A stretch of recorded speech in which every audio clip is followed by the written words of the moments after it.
Wilfred Owen is a poet that links both of our celebrated poets, Edmund Blunden and Siegfried Sassoon, today, and I was delighted to hear poems by both Wilfred Owen and Siegfried Sassoon at the Remembrance service yesterday evening. Wilfred Owen, 1893 to 1918, was born near a place called Place Wilmot near Oswald Street in Shropshire. After alternating between teaching and the ministry as possible careers, he taught English and French at the Berlitz School of Languages in Bordeaux. His poetry is widely regarded as some of the finest from the conflict, its graphic detail finely crafted within traditional poetic form. Owen enlisted in the army in October 1915. It was whilst recovering from being blown up by a trench mortar that Owen met Siegfried Sassoon at Craiglockett War Hospital in Edinburgh. This meeting was to considerably influence Owen's later poetry. Both men were to return to the front following their time in Scotland, Owen being killed just 7 days before the armistice. In 1931, Edmund Blunden edited a collection of Wilfred Owen's poetry and remained in close contact with his mother throughout her life. To read Dulce et Decorum Est and Strange Meeting, we have Rob Locke. Dulce et Decorum Est. Bent double, like old beggars under sacks, knock-kneed, coughing like hags, we cursed through sludge, till on the haunting flares we turned our backs and towards our distant rest began to trudge.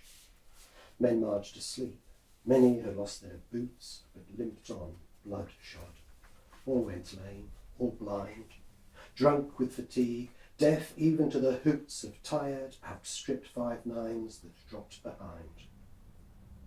Gas! Gas! Quick, boys! An ecstasy of fumbling, fitting the clumsy helmets just in time. But someone still was yelling out and stumbling and floundering like a man in fire or lime. Dim through the misty panes and thick green light, as under a green sea, I saw him drowning. In all my dreams, before my helpless sight, he plunges at me, guttering, choking, drowning.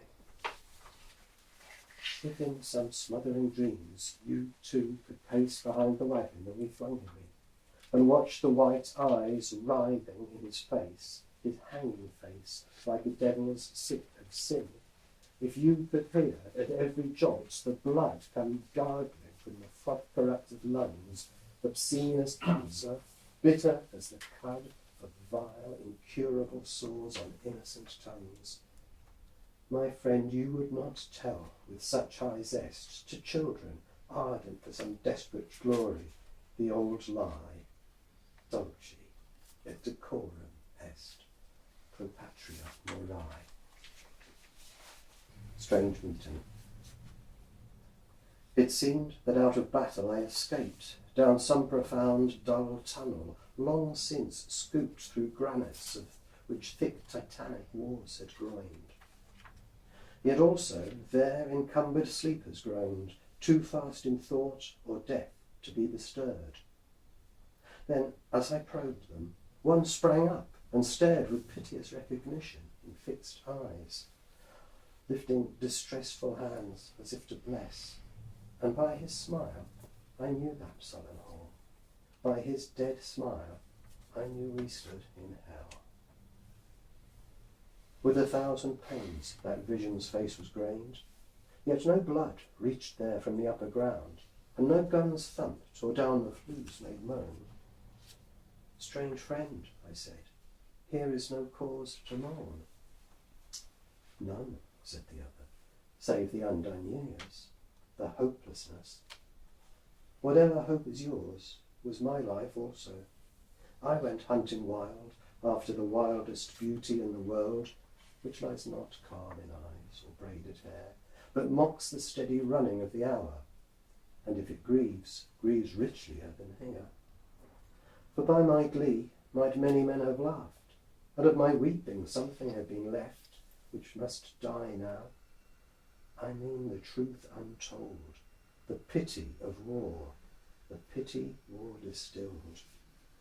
Now men will go content with what we spoilt, or discontent boil bloody and be spilled.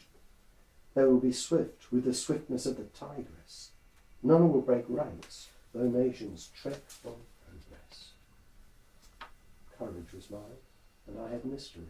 Wisdom was mine, and I had mastery, to miss the march of this fleeting world into various citadels that are not walled.